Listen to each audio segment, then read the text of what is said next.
এপ্রিলের দ্বিতীয় সপ্তাহ থেকে চুয়াডাঙ্গার উপর দিয়ে বয়ে যাচ্ছে মৃদু, মাঝারি ও তীব্র তাপপ্রবাহ। বুধবার চুয়াডাঙ্গার সর্বোচ্চ তাপমাত্রা ছিল 40.7 ডিগ্রি সেলসিয়াস, যা দেশেরও সর্বোচ্চ। টানা দ্বিতীয় দিন দেশের সর্বোচ্চ তাপমাত্রা ছিল এই জেলায়। প্রচণ্ড দাবদাহে হাঁসফাঁস অবস্থা বাসিন্দাদের।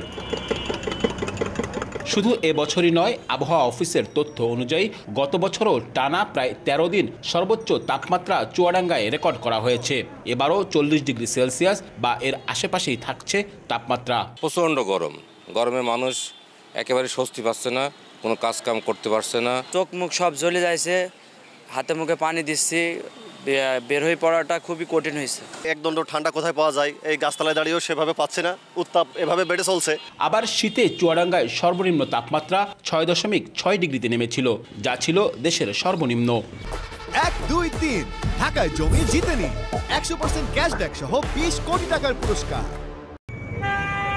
আবহাওয়ার কেন এই তারতম্য?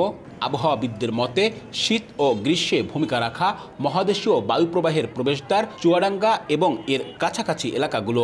গরমের সময় ভারতের গুজরাট বা এসব এলাকায় সৃষ্ট তপ্ত হাওয়া নানা পথ পেরিয়ে ভারতের পশ্চিমবঙ্গ হয়ে বাংলাদেশে ঢোকে, আর তা আসে চুয়াডাঙ্গার প্রান্ত দিয়ে।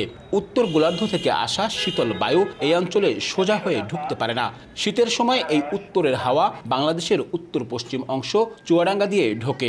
এছাড়া জলাভূমি কম থাকা, কর্কটক্রান্তি রেখার খুব কাছাকাছি চুয়াডাঙ্গার অবস্থানের কারণে চুয়াডাঙ্গার আবহাওয়া এমন বলে মত বিশেষজ্ঞদের। কর্কটক্রান্তির কারণে যে সূর্যে এখন দেখা যাচ্ছে কর্কটক্রান্তির কাছাকাছি আছে, তো সেই কাছাকাছি থাকার কারণে ওই এলাকাটা, ওই বেলটা দিয়ে দেখা যাচ্ছে যে সূর্যের তাপমাত্রা, সূর্যের অবস্থানের কারণে, সমতল ভূমির কারণে এবং বেলে মাটি হওয়ার কারণে আমাদের এই টেম্পারেচারটা বেশি আছে গরমের সময়।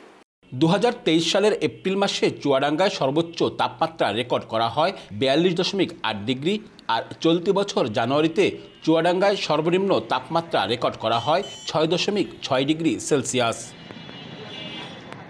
আব্দুল্লাহ আল মামুন রুবেল, সময় সংবাদ, চুয়াডাঙ্গা।